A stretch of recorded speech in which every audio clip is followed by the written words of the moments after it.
it down if you saw a guy on a news interview in the UK and you thought, I recognise that guy from somewhere, but you couldn't quite figure out where, so you just let it go. But then you see him again today on another news interview and you're like, oh, I remember that guy. And you get a flashback to when you were 19, freshly broken up from your high school sweetheart, and your friends force you to go on the scary pool of Tinder, but you go anyway because you're like, well, what do I have to lose? So you go on a Winter Wonderland date with some random guy who seemed nice, and everyone was hyping up Winter Wonderland at this point, so you thought, well, I kind of want to go and see what all the fuss is about. So you go on this Winter Wonderland date and realise that Winter Wonderland is massively overhyped and really not worth the whole pizzazz that it was given back in the day.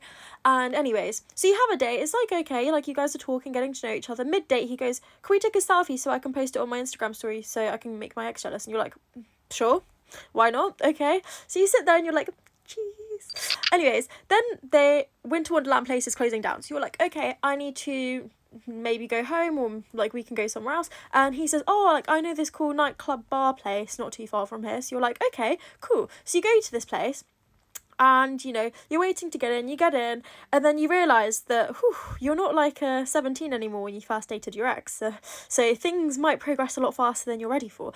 Me being the prudish girl that I was and still am, to be fair, I was like, oh my gosh, this man will probably want to kiss me. So you go, I'm gonna go to the bathroom, then you run away and hide and never see them ever again.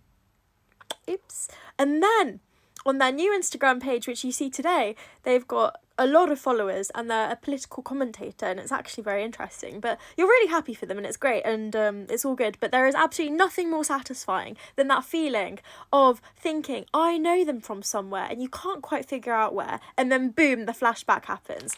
Nothing more satisfying. Put a finger down if you have that satisfaction. Yeah.